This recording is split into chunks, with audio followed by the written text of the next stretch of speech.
Hi, I'm Paul Simpson from the football club. Welcome to the Brunton Bugle. Here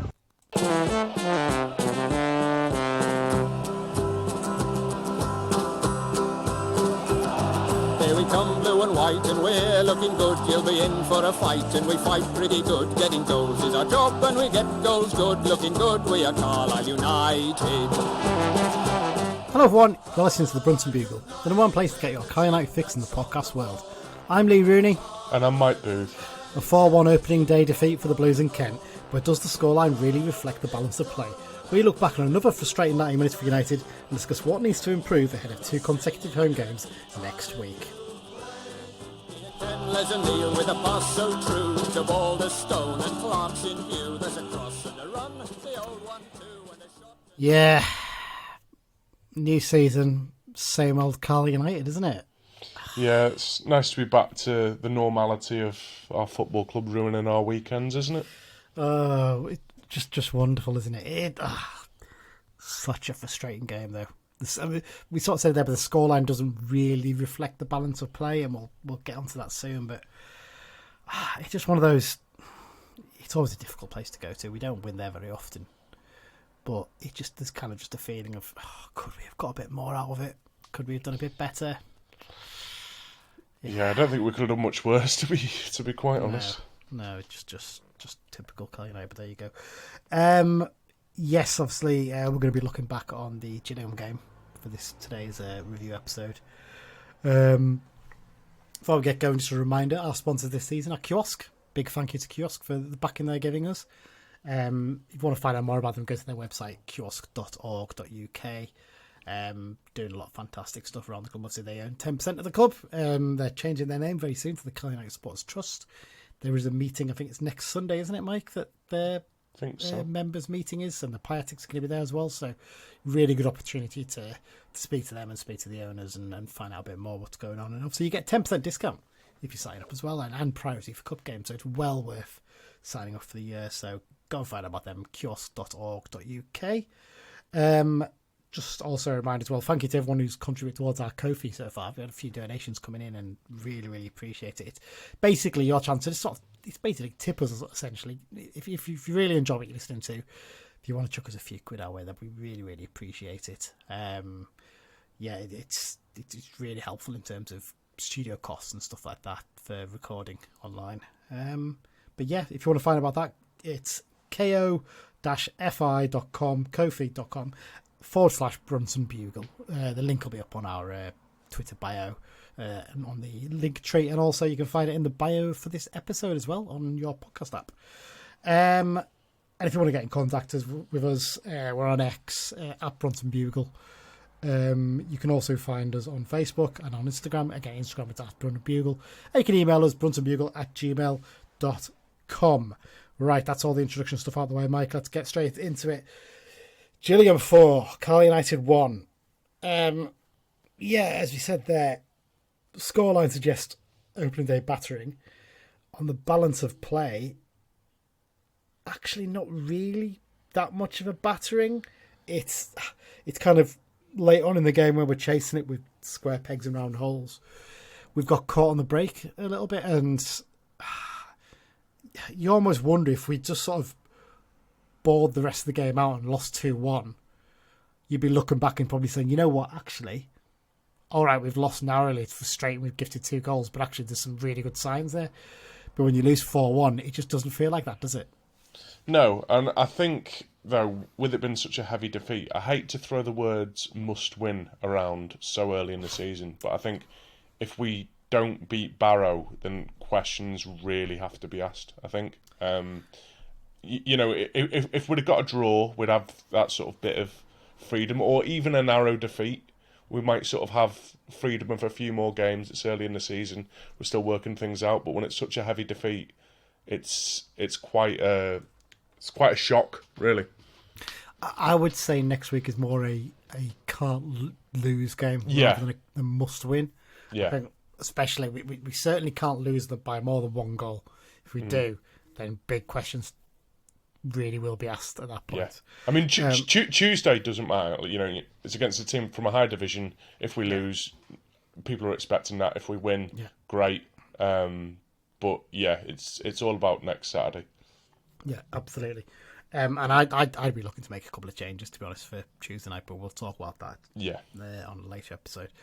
So let's talk about the game itself then, Mike. Talk about the team news that came out. So obviously, we'd heard whispers about this a couple of days before. We sort of kept quiet on it because we know Simo's not happy about stuff leaking on social media and things like that. So, if we do hear whispers, we tend to keep them to ourselves.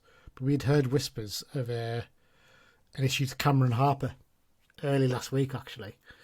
And then obviously it emerged that he was out and he was going to miss the game with a groin injury, as it turns out. Simo's confirmed afterwards that he's going to be up to 4 weeks on the sidelines. And then his backup, Taylor Charters, he obviously missed the last friendly against Stockport. He's got a hamstring issue, which is going to keep him out for 10 weeks, which I think it's longer than that it normally would be, simply because they want to just get it sorted now, because it keeps reoccurring. It's almost like, right, we need to actually give this time to properly recover. Whether there's a little operation in there, I don't know, but it feels like they're basically saying, right, let's get this sorted, doesn't it? And yeah, frustrating to lose Cameron so early in the season, though, isn't it? Yeah, definitely. I think he was one of the sort of new signings that I was most looking forward to seeing. I think, obviously, if Armour was still here, he was going to be keeping Armour out the team, which is quite big in itself. So yeah, massive blow. But by all accounts, Williams did okay yesterday. Obviously, we'll touch on it in a bit. He could have done better on one of the goals, but he's not 100% match fit yet, is he? Yeah. So obviously, you mentioned there Ben Williams, who was announced as the signing, Keith Curl style, just before the game at 1:30, on a 6-month deal to take him through to January as cover. It's weird because in the past we probably would have just signed. You know what we would have done in the past? We'd have signed a Duncan Idahan or a Jonathan Dinzey on loan, who might get a couple of games, but then will just disappear into the ether and barely feature. That's the difference now, because we've got a bit of back and we can go, right, let's actually get someone who's actually any good. And this is the lad, Ben Williams, who's 25-year-old left back / left wing back, who, he's ex-Barnsley, ex-Cheltenham. He's played at League One and Championship level before. He's got quality. We saw that during the game. We'll talk about his overall performance later. But it just feels like a really smart addition, doesn't it? Yeah, and I think it frees up those lone spots for potentially other areas of the pitch, because it seems daft getting a loanee in until January, because their parent club probably isn't going to be best pleased when Harper or Charters are back and we're looking to play them instead. So yeah, I think the short-term deal probably works all round for all parties, and if Williams does all right, we could extend it, or it puts him in the shop window to get something elsewhere. Yeah, absolutely. Should point out, because obviously, as people might remember, we had a goalkeeper called Ben Williams about 15 years ago now, I think it would have been, around 2008, 2009. Yeah.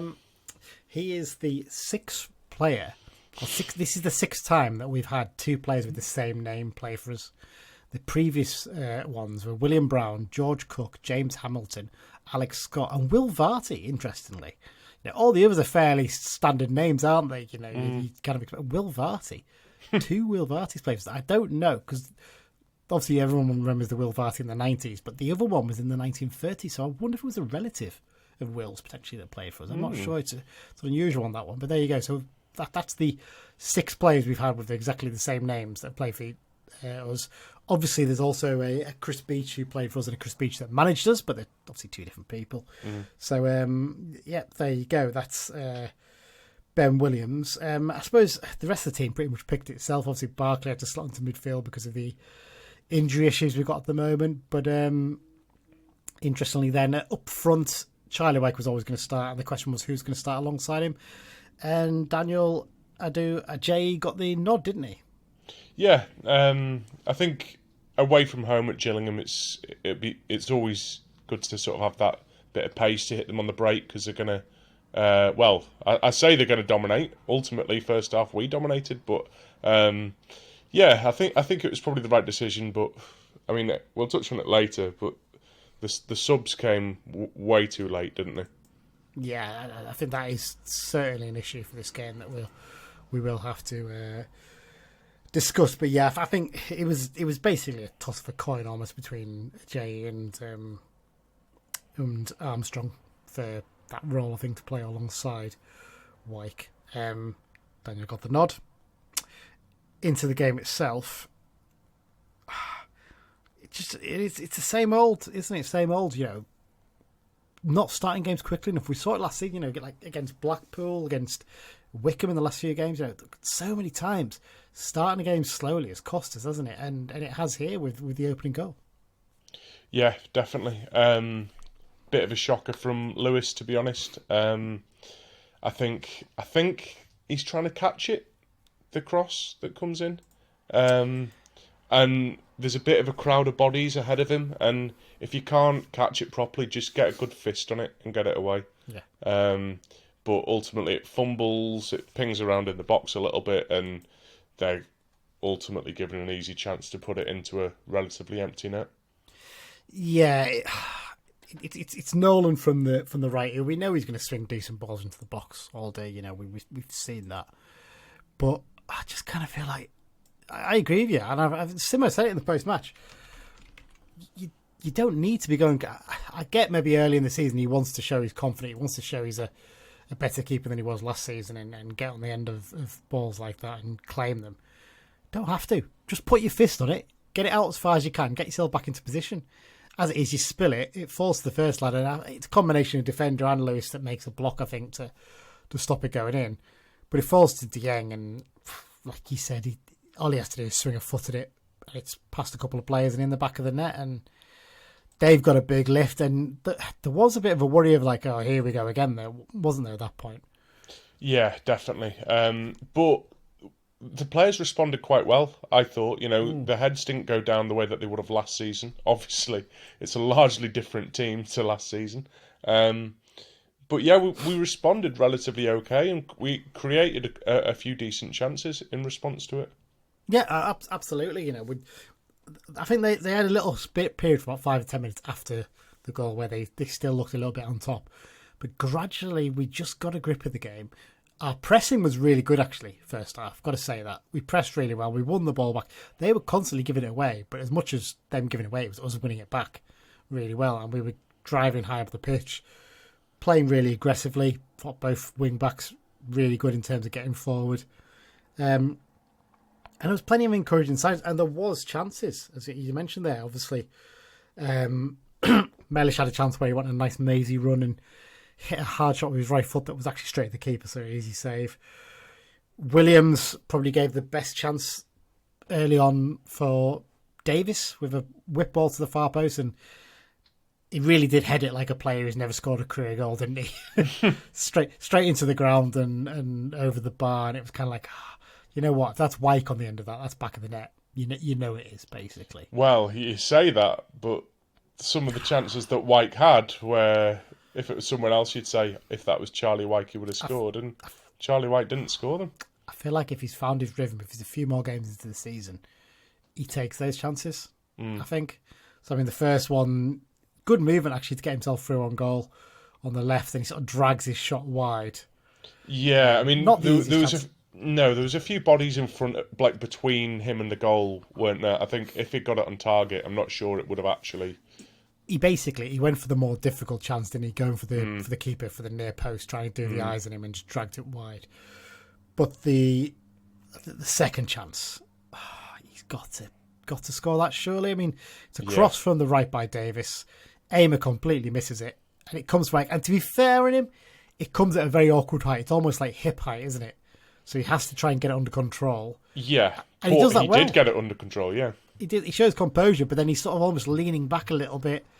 Hits it, and I do wonder if Hutton maybe got a slight touch in it. I think even if he doesn't get a touch, I think it's probably still clipping the bar. If whether it go over the line or not is the question. But as it is, he curls it towards the top corner, hits the bar, and comes out, and you kind of, if that goes in, that's a completely different half-time team talk for Simo, isn't it? Yeah, definitely. And that's the thing, I think, bizarrely, I've heard a few people afterwards saying, "Oh, we desperately need a creative midfielder," and I don't think that game proves that we do. I think we were able to create chances. It's just if you're making mistakes at the back and you're not putting away chances at the other end, you're not going to win games, are you? I'd still slightly disagree with that. I still think we do need a creative midfield and somebody who's going to perhaps we do, but that wasn't the issue yesterday. Maybe not. I don't know. But yeah, so going into half-time break, I think most people, I said it on Twitter, frustrating first half. What else did I say? I basically said it was a frustrating first half. Conceding a sloppy goal, comfortably the better side in this one. Played some nice stuff. White's got to bury his chance. Don't panic. Just keep playing that way. Armstrong and Kelly can make a difference off the bench here. And what do? Start the second half, and look, the only way to describe it is it's a brain fart from Thomas. It's for someone who looked so composed first half and dominated everything, and looked like the real fire that we think he is.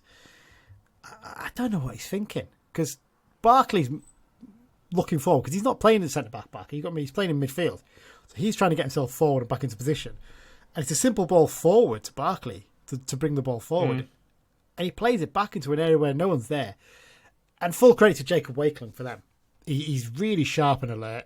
He nips in, he's through on goal, and he fires it past Lewis, who we'll talk about on this one in a sec. But what's your thoughts on the goal? Obviously it was absolute hospital pass. I think the blame has to basically lie with Thomas. Barkley was facing forward, expecting the ball. If the ball was to be passed to him, expecting it ahead of him, and not behind him. And then, it's not even a one-on-one really, because I couldn't quite make out who it was who had tracked him back. It was Mellish. So Mellish sort of managed to reduce the angle a little bit and managed to stay with him. I don't think it was the best of finishes. I think Lewis maybe could have done better. I'm with you on that one. I agree. When I watched it back when I first saw it, I was like, that's not fired right into the corner. No. He's for someone who's normally, his footwork's pretty good and he's quite agile, he just looked very flat-footed on that goal. It kind of felt like he sold himself a little bit too much and didn't kind of gave him the opportunity to get that shot across. I think, for me, he's got to use his feet a little bit more and move a little bit more. I think he can do a lot better on that goal, actually, personally. Yeah, although at the same time, from his perspective, Mellish was kind of covering that corner a little bit. Like, for the ball to find that corner, there's a sort of spawniness to it, but at the end of the day, he shouldn't be in that position to have the shot in the first place. It was a poor pass from an otherwise solid defender. Yeah, at the end of the day, he makes it difficult for Lewis Thomas by playing such a bad pass and allow the player in on goal. So, that's where the blame really lies on that goal. Changes were made after that. Ben Barkley comes off, having played in midfield. We'll talk about his performance a little bit later. Butterworth comes on. We go to 4-3-3. John Mellish pushes up into midfield. And shock horror, Big John to the rescue again. Was it really? Yeah. Mr. Reliable stepped up into midfield, grabbed an opening day goal. Basically comes from a ball into the box from the left by Williams. The defender clears it straight at Butterworth. Butterworth is getting an assist for this goal. And my God, it is the most spawny assist. Basically, the ball's cleared and hits Butterworth. It falls nicely to John. He sorts out his feet pretty quickly and just hits the ball towards goal. And it does take a deflection that makes it bounce up and doesn't really give the keeper any chance, does it?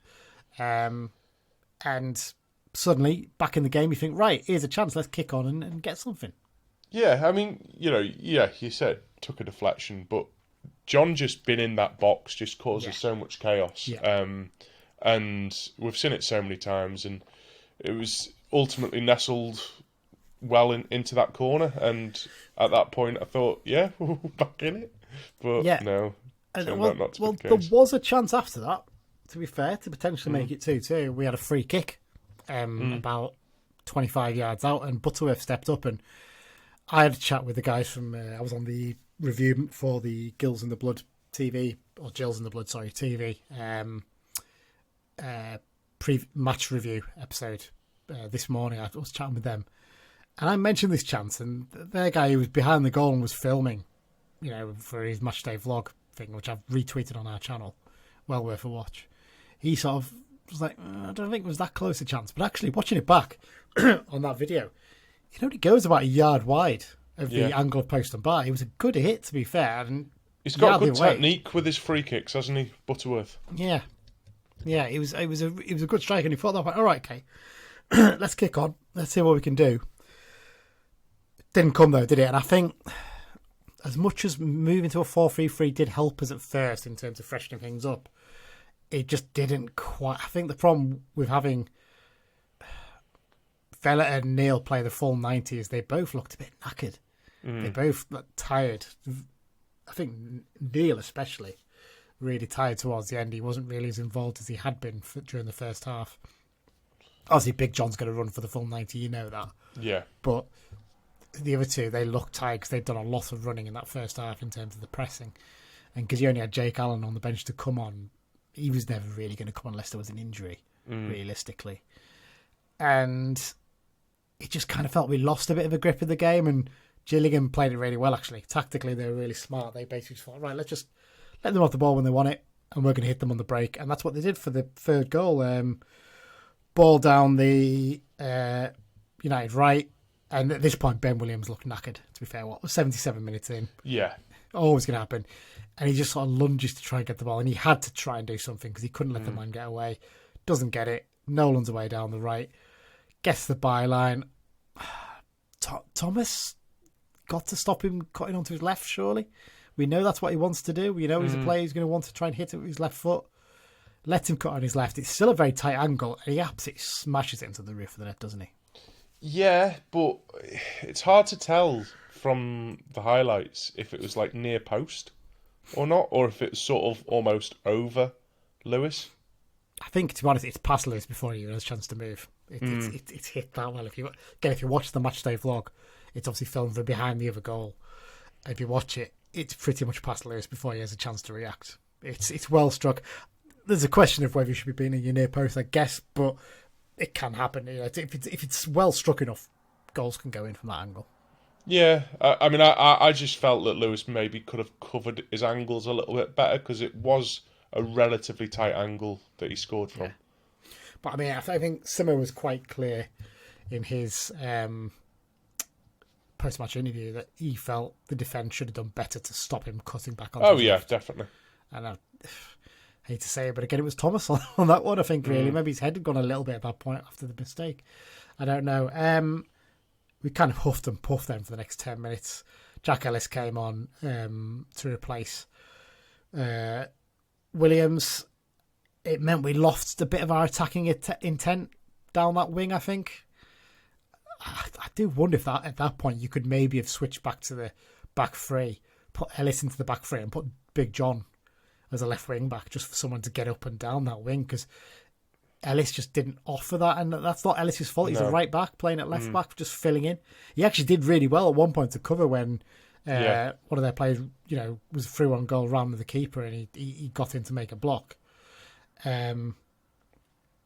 But we just lost a bit of our attacking intent, and I think we were just crying out for another. When Ellis came on, actually, I thought, well, why are you not bringing on Armstrong and Kelly at this point as well? Fresh legs up there. Definitely. And they actually didn't come on until after the fourth goal, which is infuriating in many ways. As I mentioned at half-time, they were really primed for me to make a difference in this game. The icing on the cake was that fourth goal. Ball into the box, cleared out as far as Williams, and despite the fact that we had 7 men back, no one got anywhere near close to stop him. He had time to bring it down, control it, and smash a low shot into the bottom corner past Lewis. There's a few people questioning whether he could have done better on this, and again on the normal TV angle I would agree, but actually having seen it on the Gills in the Blood matchday vlog, the ball does seem to be right in the corner. I still think his footwork could be a bit better on this Lewis though. But I think from Lewis's perspective there's a sea of bodies in front of him, so he doesn't have the best view of it. And I think it was a very good strike. Yes, we could have maybe reacted a little bit better when it dropped at the edge of the box. Yeah. But from Lewis's perspective, while I've blamed him for all the other goals, I'd let him off with this one. Yeah, no, tend to agree with you on that one. Yeah, and that's it. 4-1. At that time, the game peters out. The 2 subs come on. I'm not really sure what the point was of that, but it happened, and it's frustrating. You come at the end of it, and you're like a 4-1 defeat. And it both does and doesn't feel like a 4-1 defeat. It's a strange old game, isn't it? It's mistakes suggest yes, but actually balance of play, we were probably the better team. It's there you go. Right. At the same time, though, I think I don't recall their keeper making a good save. That's true. Yeah. You know, while we did create good chances, we didn't test the keeper enough at all. If you look at the stats wise, they had 14 shots, of which 8 were on target. Some of them were blocked, obviously. We had 18 shots. We had more shots, but only 4 were on target. So one of those is the goal. Wyke's one off the bar isn't on target, obviously. And the rest were kind of at the keeper. Mellish shot straight at the keeper, and a couple more like that. Yeah, you're right. He wasn't really tested, and that's the frustrating thing. And that's where I think, as well, that's what I'm saying, we maybe need a bit more of an incisive player there in midfield to create those chances. We've got 2 6-second reviews now. One from someone who was at the game, one from someone who watched on Sky Sports Plus. First up, our very own Adam Tiffin was at the game, and this is what he had to say. Well, what could have been for the Blues, that was the story of today. Just frustrating, but positive, because that performance today was better than probably most performances last season, and yet we lost. We couldn't really say that too much last season. Just silly mistakes being capitalised on by Gillingham, us not capitalising on silly mistakes being made by them. That was really the story of the game. Just a lack of clinicality, focus, that little edge sometimes that you need to get you over the line in games. But we shouldn't be, looking at the scoreline as the only issue, not issue. We shouldn't be looking at the scoreline as the main determining factor. It was a good performance. We shot ourselves in the foot at times, both going forward and at the back. But the best is yet to come, and it will come. That's quite a positive outlook from Adam, to be fair. And he was actually at the game, so it goes to show, isn't it? It's actually hard to disagree with a lot of what he said there, to be fair. I think it's pretty sound review, isn't it, in terms of there was actually a lot of encouraging things, but the problem is everyone will look at the scoreline because of what's come before it. If we'd actually had let's say we'd been in League 2 last season, we'd had a fairly mid-table season, you'd probably look at that and you think, you know what, actually, it's a bad start to the season, but we've seen what we're capable of. Because we're coming off the back of such a bad season. Yeah. It's more of the same. Yeah, and I think as well last season we said so many times, certainly sort of in that first half of the season, we weren't battered today, we showed some positive signs, and there's only so many times that you can say that. But this is a new season, and it's a largely new sort of starting 11. I think you can say that initially, but I think for other fans, they're fed up of saying that at the same time. Yeah, absolutely. So up next, another one of our parish, Dan McLennan. He obviously watched the game on Sky Sports Plus, so here's his thoughts on the match. Well, we all thought it might be a difficult game. That was obviously proved right. I don't think 4-1 is a fair reflection. Two individual mistakes at the start of each half. First half we go 1 down early. Good shout for the penalty turn down. Charlie Wyke buries that instead of hitting the bar. We go in at 1-1 half time, completely different game. Start the second half, badly misplaced ball. They break through 2-0. We get back into it at 2-1, but then they hit us on the counter as we're chasing. Disappointing, but not quite as bedwetting as some. For the majority of that first half, we were by far the better team. I had the Gillingham commentators on for a bit, and they were just saying, Carlisle look really, really good here. But dust ourselves down and go again for Barrow in the league next week. Yeah, can't really disagree too much with that, to be fair. I'm again, pretty fair assessment, but let's dig a bit deeper into it then. A couple of stats for you here, Mike. That is the first time Gillingham have scored 4 in a game since February 2021. Wow. Which is that tells you how goal shy they've been for the last 3 years. And Carlisle United always gift wrap these things for people, don't they? It's sod's law. And it's our worst opening day defeat for the Blues in 11 years, obviously since August 2013, which I think everyone remember that 5-1 defeat. The Leyton Orient day Lee Miller was sent off, wasn't he? It was not a good day, that, to say the least. We've got to start both halves a lot better now, haven't we? That's something that's a real issue. Really, I think for this Barrow game, we really need to get behind the team and lift them early on, so that hopefully we can get a good start against them. Yeah, and I don't think, Simo will have to sort of say in the press, we need the fans to get behind the team for this one. I think everyone will already be really up for it. Hopefully some bits and bobs at the ground are finished. So it's, people are getting down there early and sort of checking everything out. And I love it when the atmosphere just builds like that. I mean, we were there when we were crap and we were able to rock up at our spot in the paddock at 1 minute to 3 o'clock. And sometimes these bigger attendances, we've been having to, get down quite early. And I do quite enjoy that. So hopefully, if people start getting on the ground early, let the atmosphere build, and if it's really electric when the players are coming out the tunnel, make a really good start. Obviously, we'll do the preview episode for that game later in the week. But I think making a really good start against Barrow, get the crowd really going. And hopefully we'll get a good result. Yeah. As much as not starting the halves well and the scoreline's bad, it sort of follows on a little bit from what Adam was saying. So much better than most of the performances from last season. You could actually see the structure of the team.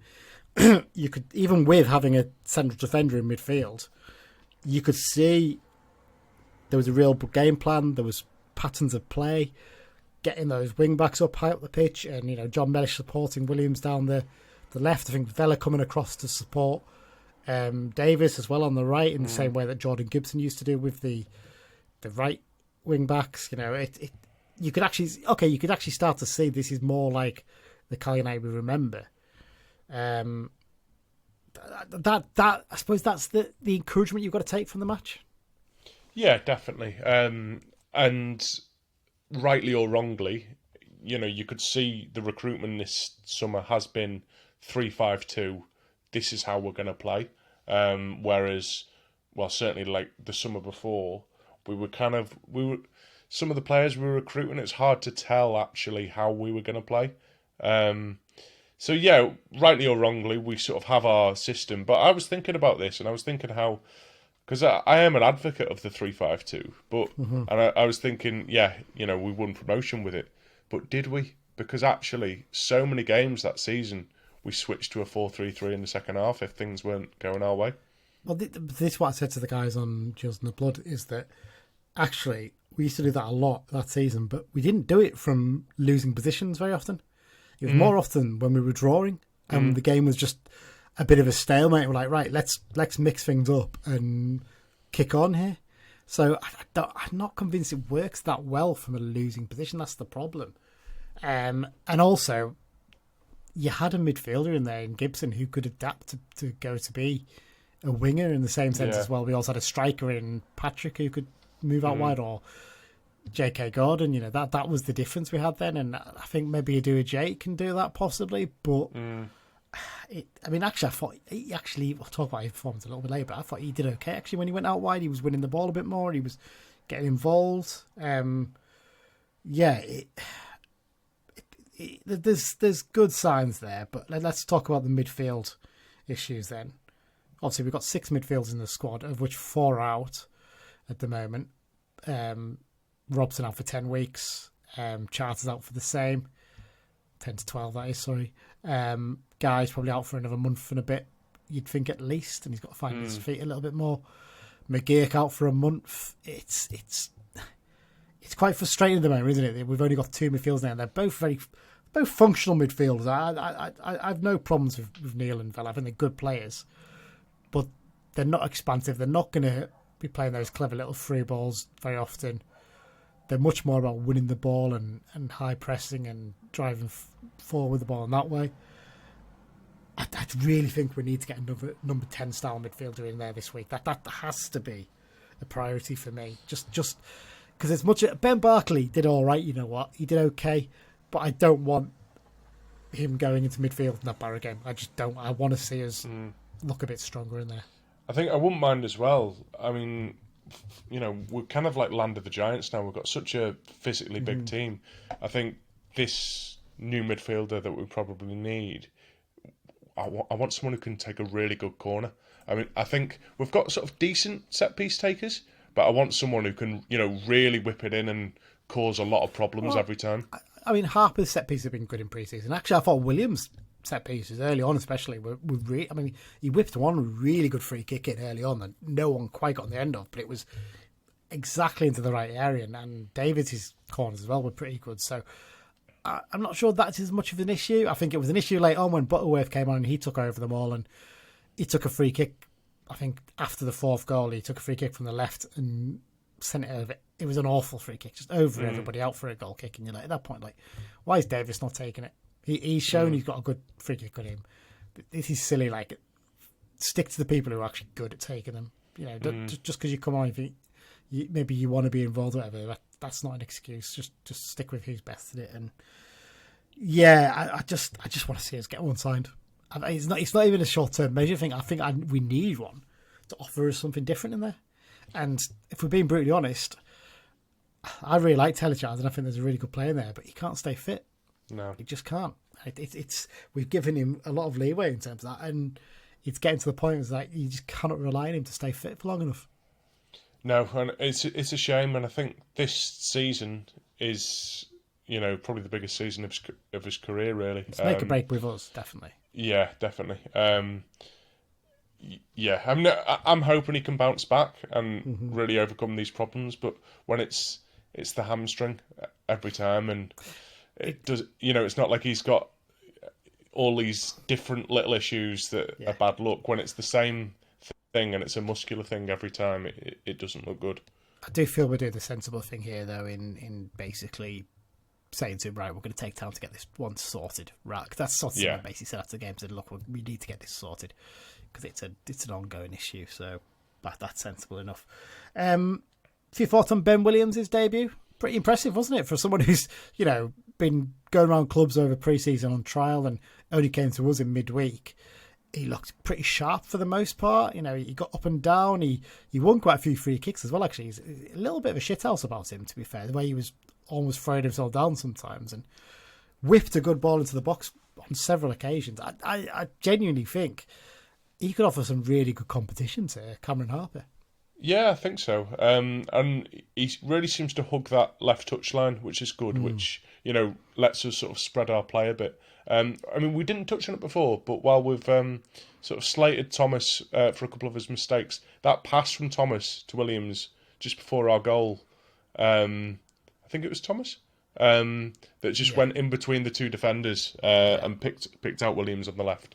That was a cracking through ball. It was, yeah. But yeah, obviously we touched on it before that when he dived in for their third goal. I think that's just tired legs.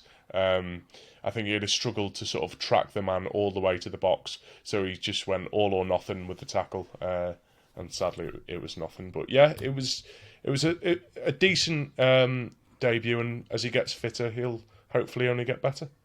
Yeah, unavoidable to talk about this. Harry Lewis, I think we all like the lad. We really, you know, he seems a really good character. I think full credit to him for, you know, moving up here and everything and really buying into it.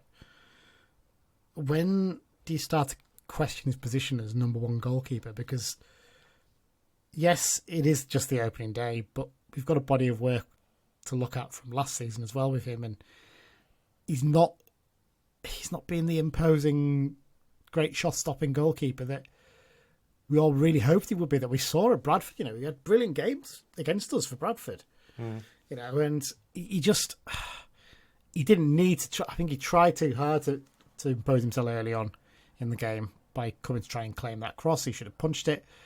I think that really dented his confidence a bit. He looked shaky. But I'll tell you what, he did really well during the game. His sweeper-keeper abilities. There's 2 or 3 times his starting position was excellent. He came out and got the ball and stopped through balls for them. And his kicking was pretty good. It just, at the moment, he's not even making spectacular saves. Put it this way, since he's arrived, and I know we've been pretty much rubbish in that time, can you think of a game where he has been like a star man and comfortably man of the match and you thought, wow, what a game he's had? No, not really. And that's where I've got an issue, because as much as we've been bad, you do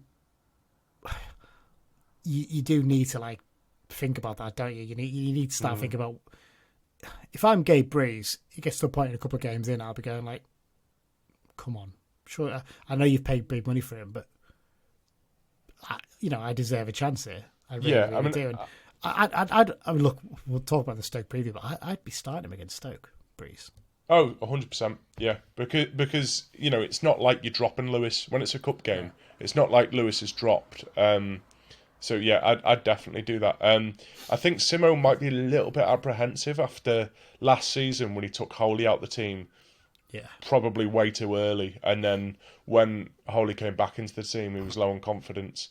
I think Simo might be apprehensive. I mean, dropping him after one game is probably too soon. No, that's not going to happen now. Yeah, but I mean, if we play Breeze against Stoke and Breeze has a good game, I'm not saying start Breeze against Barrow, but that might say to Lewis, look, this lad's hot on your heels here. If you don't start to come up with the goods, then he's ready to go.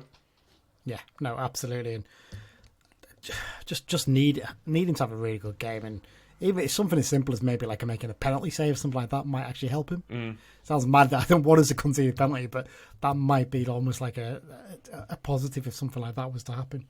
The subs, I think, sort of already touched on this, but I didn't get the point in bringing them on so late. I'd probably start both of them against Stoke just to give them a run out as much as anything. Yeah, definitely. To keep them fresh. Let's talk about Simo himself. Is Simo already under pressure? Yeah. I think he was already under pressure before the Gillingham game, from the things that had gone on last season. It's hard to sort of pin down a number of games where you'd have to start asking questions, but like we said before, if failure to beat Barrow or, at the very least get a point, things are not looking good at all. No, it's a worry, isn't it? That's the thing, and it's the problem is it's not even just going back last season; it's actually going back in the second half of the season before as well. Yeah, there were some worrying signs there, and we just haven't quite recovered. And we need a good result from this one because the week after we're away at MK Dons, and that's going to be a tough game. We know it's going to be a tough game, so I think he could do getting a couple more players in. If anything, just to freshen things up again a little bit and make sure we've got options off the bench for midfield, especially because that's where we're really lacking. And my worry is that your likes of Vela and Neil are going to be knackered in the next 2 or 3 weeks because they're having to do all the running. And we've actually got no one to bring off the bench to replace them. And the other option is basically pushing John into midfield. And the last thing we want to do is tire him out as well. So we need a bit of freshness in there, absolutely. Yeah, and I think as well, we're getting to the stage of the transfer window where players who were nowhere near available to us earlier in the window start actually calling Greg Abbott back and saying, "Oh, so you said about Carlisle," and all of a sudden they're interested. There's going to be a few players having hissy fits today who were left out of their matchday squad yesterday, and they're going to go, right, I want to get myself a move, and suddenly a new batch of players becomes available, and we've probably got a few players on our list there, and we go, right, let's get in there and say, look, you come in, you're going to come straight into our team because we've got injuries at the moment, you're going to play, and it's your chance to stamp down your place in the team while these other players are injured. And suddenly it's all looking a lot more positive, so hopefully that'll happen. Couple of points to finish off on. Gillingham themselves, they obviously had a few injury issues of their own, that they didn't really have to put any square pegs in round holes, I don't think. Good result for them, though, and I think they look pretty solid. And a well-drilled side, and I don't really think I've changed my mind. I think they're still going to be top 7 based on what I saw. Yeah, I just think they look. They played the game. What they were intelligent in the way they played the game. They weren't spectacular. They weren't really a side that should have won the game 4-1, but they played. They basically took their chances. They were pretty solid for the most part, and yeah, I look. They're away at Morecambe next weekend. A really good opportunity for them to make it 2 out of 2, and suddenly, 6 points in after 2 games, you're flying, aren't you? So yeah, especially with a potentially very healthy goal difference after the Morecambe game as well. Yeah. Well, look, we're not going to talk about the league table because there's no point after 1 game. It's just stupid, really. I don't pay attention until about 6 games in. Usually, that's when I start to actually look at it, and you go, okay, you can see a pattern forming here at the very least. Quick bit on the Sky Sports Plus, obviously first weekend of it. Every single league game was live. I watched the first half of Chesterfield v Swindon on the Friday night, actually, as well. Got to say, I thought Swindon were terrible.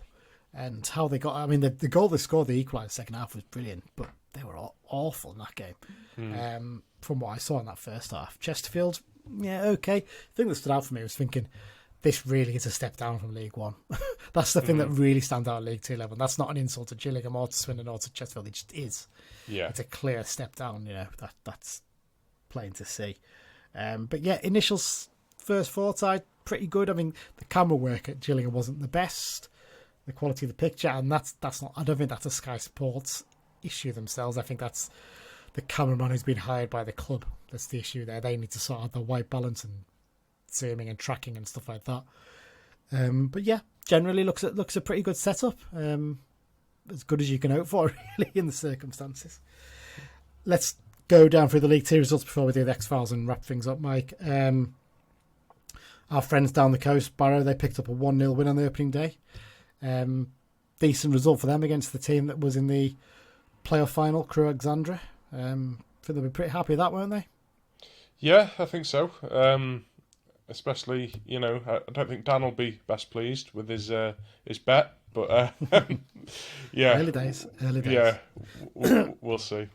Yeah, MK Dons. I'm loath to say a surprise opening day defeat because Bradford are a decent team, but 2-1 defeat on the opening day at home against the Chickens. Bradford will be pretty happy with that, won't they? Yeah, definitely. And I think it's me and Dan had MK Dons down to win the league. Mm-hmm. So yeah, they'd be very disappointed with that. Yeah, hopefully they won't take it out on us in a couple of weeks' time. Yeah, the excuse me, the next 3 games on the BBC list that I've copied were proper goal fest, weren't they? Cheltenham 3, Newport 2 of the teams that think people expect to struggle this season. Clearly not going to be very good defensively. Doncaster Rovers winning 4-1 at Accrington. We'll talk about that actually in a sec because there's an ex-Blues connection there, obviously. Wimbledon got a 4-2 win against Colchester, despite being 2-0 down after 9 minutes in this game. So pretty good comeback from the Dons. Obviously, we lost 4-1 against Gillingham. Fleetwood got a 1-0 win over Grimsby on the opening day. Port Vale, one of the fancy teams, they beat Salford 2-0. Pretty straightforward result for them, that I think it's fair to say. Bromley entered the league against Harrogate Town and got a 2-0 away win. They'll be really chuffed with that, won't they? Ooh, look at us. We can win away at Harrogate. Grow up, lads. You're not impressing anyone. It's disgraceful, isn't it? How dare you?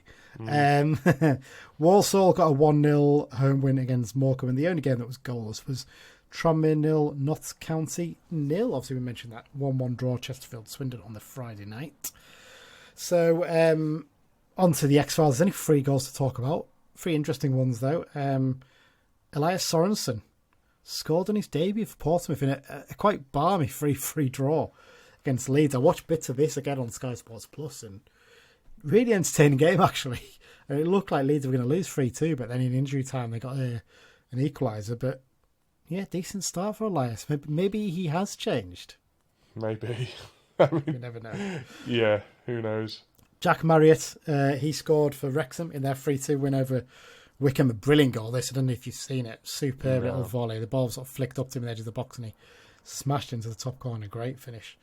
And finally, mentioned it earlier, Jordan Gibson scored a stunning 20-yard strike in a 4-1 opening day win over Accrington Stanley for Doncaster Rovers. Have you seen this goal? I think I sent you this goal, didn't I? Yeah. It's typically a Gibson goal, isn't it? Yeah, I mean, I said a while ago, Gibson starts seasons very well for us, but it's when you get into like October, November that he can sometimes disappear a little bit. Yeah, it's frustrating in that sense, isn't he? And actually, when you look at, I've seen a few tweets from Doncaster fans saying, "Oh, thanks CFC for Gibson. It looks a real gift." But I was like, "Yeah, he'll start well for you, but just when things start to go wrong, he will prove a bit of a pain for you as well. I'm sure he's going to have a decent season for them. Of course, he is. They're a good side, and he's a good player. But when the chips are down, he might become a bit of an issue. So fair play to that though. Great start for him. Great start for Donny. Fully expect them to be right up there at the end of the season."